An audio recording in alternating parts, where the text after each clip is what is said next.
Bonjour Najat Vallaud-Belkacem, porte-parole de François Hollande. Merci d'être notre invité. 28,63%, c'est le score officiel de François Hollande. Nicolas Sarkozy, 27,18%, donc qualifiés tous les deux pour le second tour. Une campagne qui s'annonce difficile.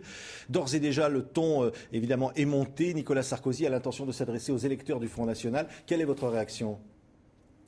Écoutez, ma première réaction, c'est que si le Front National est si haut au soir de ce premier tour, c'est peut-être en partie dû à Nicolas Sarkozy. Vous vous souvenez qu'en 2007, il prétendait vouloir siphonner le Front National. Force est de constater 5 ans plus tard que, les discours d'exclusion se sont banalisés au sommet de l'État et qu'il ne faut pas s'étonner d'en retrouver trace à la base de la société et que les gens aient moins de scrupules qu'avant à voter en faveur d'un parti d'extrême droite. Et puis 2, en 2007, il avait promis à beaucoup de ces gens qui sont des gens en souffrance, qui émettent un vote finalement protestataire à l'égard des partis républicains, il avait promis à beaucoup de ces gens de résoudre leurs problèmes de sécurité, d'emploi, de chômage, plus exactement de pouvoir d'achat. Et il n'a le message des électeurs du Front National. C'est ce qu'a dit Nicolas Sarkozy ce matin. Visiblement, non, il ne l'a pas compris puisqu'il refuse toujours d'être comptable de son bilan. Or, le message que lui passent ses électeurs, comme tous les électeurs qui ne se sont pas portés sur son nom en réalité, c'est-à-dire les 3/4 des Français, c'est qu'il n'a pas été à la hauteur ces 5 dernières années. Il n'a pas été à la hauteur sur le front de la crise économique, il n'a pas été à la hauteur sur le front du social, de la cohésion, des valeurs républicaines, de la sécurité. Donc sur tous ces sujets, c'est vrai que dire maintenant qu'on comprend la souffrance des électeurs, c'est une chose, mais il aurait mieux valu la comprendre suffisamment tôt pour pouvoir y remédier. Le 1er mai, Nicolas Sarkozy annonce un grand rassemblement pour ceux qui travaillent dur, la fête de ceux qui travaillent dur. À croire que certains travaillent mou, donc non. Écoutez, on a bien compris que Nicolas Sarkozy, une fois de plus, va faire du travail, sa soi-disant grande valeur. Mais qu'a-t-il fait du travail ces 5 dernières années ? Pardon de toujours le renvoyer à son bilan, mais quand on a en guise de bilan 1 million de chômeurs de plus qu'en 2007, quand on a en guise de bilan 400 000 emplois industriels qui ont disparu de ce pays depuis 2007, je suis désolée, mais on ne peut pas se targuer de défendre la valeur travail. Nicolas Sarkozy a défendu d'autres valeurs. Il a défendu la valeur de l'ultralibéralisme, il a défendu la valeur des plus riches. Il explique qu'il y a une crise internationale. Les cadeaux fiscaux. Il est le président protecteur dans cette crise internationale. Écoutez, ce que je constate, moi, c'est que les Français souffrent de plus en plus. Certes, il y a eu une crise, mais la crise n'explique pas tout. Je l'ai déjà dit souvent, la Cour des comptes elle-même reconnaît que les décisions qui ont été prises ces dernières années sont pour beaucoup dans l'aggravation de la crise. Parce que, vous savez, quand il y a une crise, on peut réagir de différentes façons, sauf à considérer que le politique ne peut plus rien et qu'il ne peut être que résigné et fataliste face aux événements extérieurs. Mais non, moi, je considère qu'on peut réagir de différentes façons. Nicolas Sarkozy a choisi la pire des façons pour moi, c'est-à-dire qu'il a continué à faire des cadeaux aux plus riches, suppression de l'impôt sur la fortune, cadeaux fiscaux du début de son mandat sur lesquels on est parvenu, etc., etc. Et en même temps, plan d'austérité qui pèsent sur les classes moyennes et les classes populaires. Or, les plans d'austérité, qu'est-ce que ça veut dire ? Ça veut dire des gens qui consomment moins, donc des carnets de commandes des entreprises qui ne se remplissent pas, et donc une activité qui ne redémarre pas. Najat Vallaud-Belkacem, mais l'argument de la droite est de dire qu'il n'y a pas de poussée de la gauche. C'est vrai que le total des voix de gauche ne fait pas une majorité aujourd'hui. Il vous faut convaincre au-delà au MoDem et peut-être même aussi au Front National. Je vous le confirme que le total des voix de gauche ne fait pas une majorité. Il n'a jamais fait une majorité dans le pays. En revanche, le total des voix de gauche cette fois-ci est le plus élevé que la Ve République ait jamais connu. Vous vous rendez compte, même en 81, on n'arrivait pas à ce niveau-là. Donc en réalité, la gauche est très forte et c'est ce qui nous rend joyeux au lendemain du premier tour. Très sûr d'être élu finalement ? Pas de certitude, pas de triomphalisme, mais heureux de cette marque de confiance que les Français nous ont apportée. C'est la première fois qu'on a un candidat socialiste aussi haut au premier tour, 28,5, c'est 2 points de plus que ce que faisait Mitterrand en 81.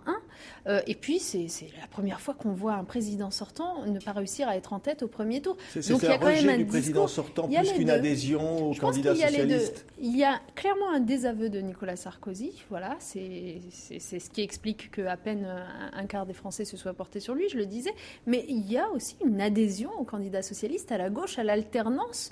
Et cette volonté de changement qu'on a sentie pendant toute la campagne, elle se manifeste aujourd'hui en mettant clairement François Hollande devant.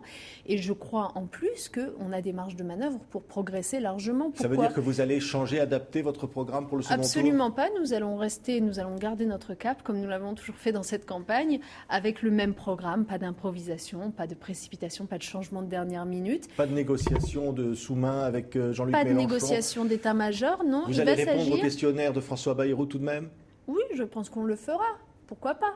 Mais il va surtout s'agir de s'adresser aux électeurs, aux Français tout simplement, pour leur montrer à quel point finalement, avec leurs attentes très différentes les unes des autres, en fonction qu'ils se soient portés sur Bayrou, sur Mélenchon, sur d'autres, voire même sur Marine Le Pen, eh bien, toutes ces attentes peuvent trouver quand même une réponse dans notre programme. Par exemple, je prends un exemple. Beaucoup des gens qui se sont portés sur François Bayrou ont à cœur la nécessité de rétablir l'équilibre budgétaire, la nécessité de moraliser la vie publique. Eh bien, il y a des réponses à tout cela dans le programme de François Hollande. Nous rétablirons l'équilibre des finances publiques d'ici 2017. Nous ferons en sorte de mettre fin au cumul des mandats. Nous ferons en sorte d'être beaucoup plus rigoureux et intransigeants sur l'indépendance de la justice, sur les contre-pouvoirs dans la République. Ça ne va pas vraiment convaincre les électeurs de Jean-Luc Mélenchon. Je pense qu'il ne faut pas peut-être caricaturer les électeurs. Je pense que au fond, ils peuvent se retrouver dans différentes priorités et on peut être soucieux d'avoir une République forte et en même temps d'avoir du pouvoir d'achat. En effet, c'est vrai que beaucoup des électeurs qui se sont portés sur Jean-Luc Mélenchon étaient avides, impatients de radicalité en termes de justice sociale, mais la radicalité en termes de justice sociale, elle est dans le programme de François Hollande aussi. Quand vous voyez que dans l'agenda du changement que nous avons d'ores et déjà présenté, c'est-à-dire ce que nous allons faire concrètement les tout premiers mois de notre mandature, si les Français nous font confiance, nous commençons par la question du pouvoir d'achat. Nous redonnons du pouvoir d'achat en augmentant l'allocation de rentrée scolaire pour les familles, en plafonnant les loyers là où il y en a besoin, en bloquant les prix de l'énergie. Il y a ce fameux débat dans l'entre-deux tours. Laurent Wauquiez a traité François Hollande de Tartuffe férois puisqu'il refuse les 3 débats demandés par Nicolas Sarkozy.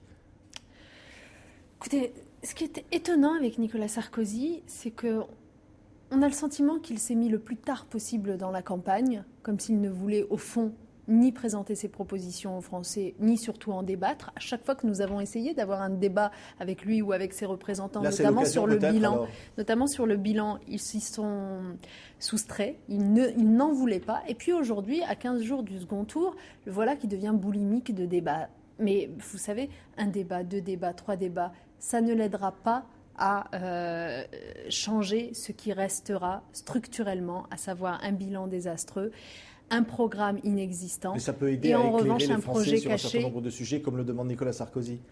Mais s'il veut éclairer les Français, rien ne l'empêche de venir à la télévision parler aux Français. S'agissant des débats, vous savez, il y a eu une règle, une tradition républicaine qui fait qu'il y a un débat entre les 2 tours et elle sera respectée.